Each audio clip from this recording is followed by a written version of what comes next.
Hey everybody, my name is Christina and I am a speech language pathologist with Haven Therapy Services. Today I'm going to be teaching you a little bit about our S sound, or when adults like to think about it, we think about the S sound because that is the letter representation of that sound. So one of the most important things that I see a lot of kids struggle with is where the tongue is supposed to be.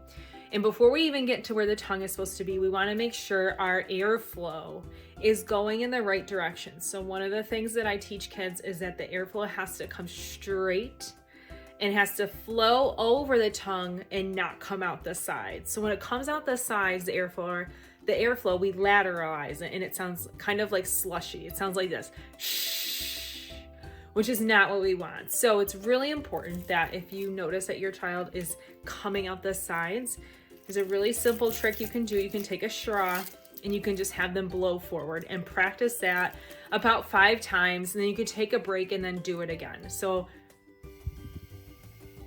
having the airflow, because when we're blowing forward through the straw, that means that our airflow on our mouth is coming over our tongue the way and forward the way it's supposed to be and not coming out over the sides. Because then again, we're lateralizing it if it's too much on the sides. So it's really important to be mindful of when you're teaching and working with your child with this sound, the airflow is in the correct direction.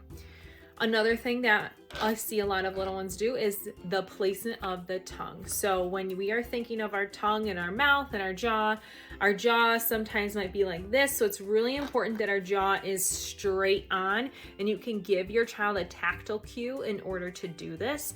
So you can kind of just do some light pressure, I think, is a good way just to kind of cue and remind that that's where our jaw needs to be. Because remember, we have a lot of articulators. We have our tongue, our jaw, our lips that all come together, and we have to turn our voice on and off for our sound. So that's why sounds are really tricky for a lot of kids.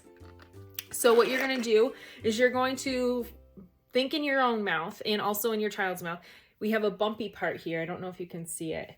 It's called the alveolar ridge. And I tell when I work with kids, this is the bumpy part. So this is where you want your tongue to try to go. A good way to think about this is with the N sound. So I call this the no-no sound, like in no or not, the N sound. So you can shape it from that sound, and we do that a lot. We take some sounds to help with other sounds. So if your child is struggling and with the tongue position and they have the N sound, you tell them that that is where the tip of their tongue is going to go. It's going to come close to that bumpy part, and you want to make sure it's behind teeth, okay? Because I have a lot of friends that also do this tongue, the tongue that comes out like this when we do our sounds.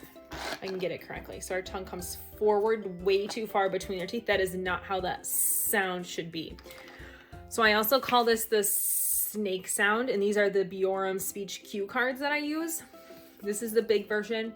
So snake sound, because kids love it when you name sounds. It really helps them for this sound. So again, your tongue has to come up here. We're going to close our mouth. We want to make sure our air is going forward, and really just think about the tongue being behind the teeth is the biggest key.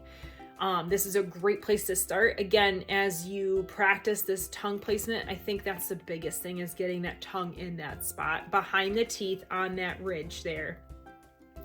And that's the most basics to do this sound. Some kids really need a lot more support. They need the visual cue. They need a lot of verbal cues. They need some tactile cues.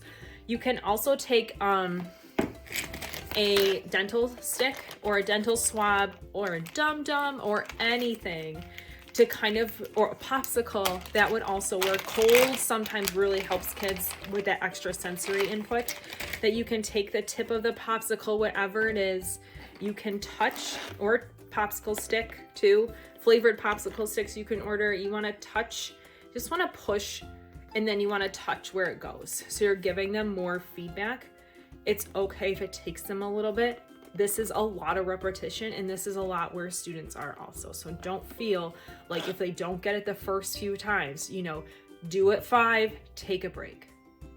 Do it 5, take a break. And I would do this every day just to kind of reinforce that that is where that tongue needs to go for that sound. And again, remember the airflow is really critical, and the jaw stability is also critical too, to make sure we're not moving too much and it's not sounding like a slushy or sloshy, if you want to call it S. So, or snake sound. So that is the very basics on how to do this sound. And if you have any questions, please feel free to reach out to me via email at Christina@haventherapyservices.org. You're welcome to visit the website at haventherapyservices.org, or feel free to leave a comment. There's many ways to contact me on Instagram and Facebook as well. So hope you're all having a great day and enjoyed this video.